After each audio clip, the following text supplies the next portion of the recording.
would say something about flood insurance. As a lender, we require it in certain areas of Santa Clarita, and we can't forget that, we've had the major flood here in the 1800s, and we do have homes that are built near riverbanks and things of that nature. We do live on hills. Yeah, and so we do forth. live in an area that is, it could cause some issues, and I'd love that we're talking about that today. So we're talking about El Nino's coming, and we're seeing the precipice of that coming over the weird weather we've had all summer. So why don't you share with us what we don't know and should know about flood insurance, Mr. Carlos? Well, let's start. The average claim in the last 4 years for flood insurance has been around $39,000. Oh, geez. So now, granted, that's all over the United States, but still, that's a big chunk of money. And remember, some of the claims in the Midwest are a lot. Some here in the West Coast may be little, but the average has been about $39,000. So that's a lot of money, and your homeowner's policy excludes that.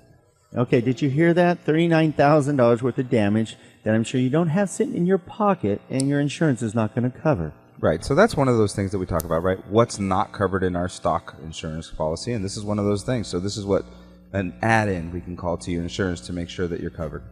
Correct. Flood is done by FEMA, federal government. And I'm going to read the definition because a lot of people get confused of what is a flood.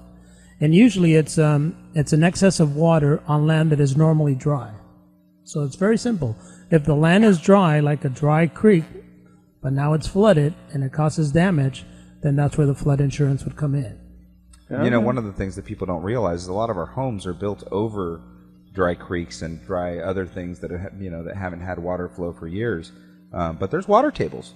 There's water tables under a lot of our houses that if those water tables were to fill and rise and create a moisture situation, that could be considered a flood.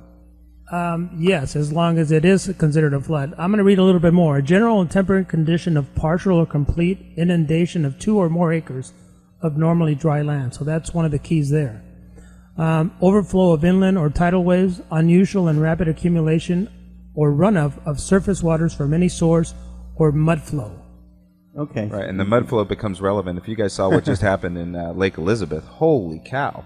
And that mud flow went right into the river that comes down, right down San Francisco Canyon. You could see it. So if you drive up there, if you drive up San Francisco, you could see that the mud flow came right down through there.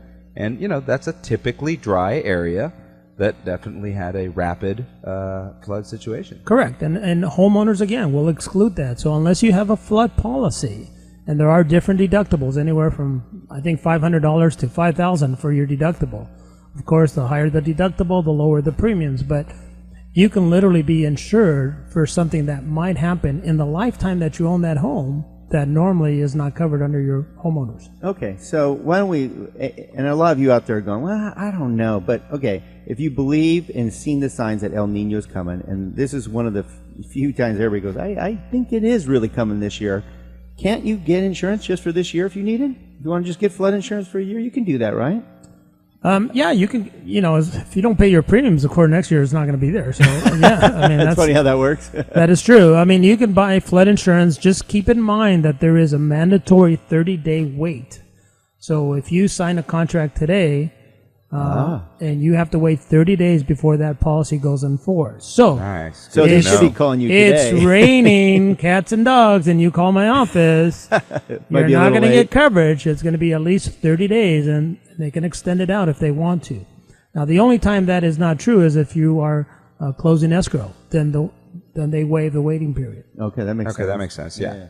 And obviously it's to protect themselves against just that. Hey, you know what? We're having a flood tomorrow. Correct. Can I get insured today? No, not going to happen.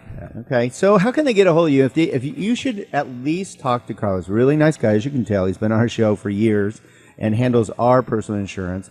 And he's super cool where you can ask him, and he'll go over the options for you. And you always customize my options. Makes it really easy for me to make a decision based on my particular budget or what I want covered. So how can they reach out to you? The easiest way to do is just call our office at here in town, 255-8282. Just ask for me, Carlos, or ask for Leslie. She can do flood insurance just as well as I can. Make sure you mention the Don and Gino show that you heard it here. That way, Carlos go, hey, people do listen. We have to deal with this as a lender. So I've had to call Carlos on numerous occasions, and there's this really interesting thing in some condo areas where certain condos are in the floodplain and other condos are not in the floodplain. So it is a complex animal, so the best thing to do is just give him a call and get a quote.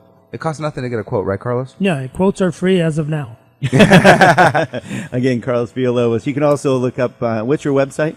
Website is carlosvinsurance.com. All right. One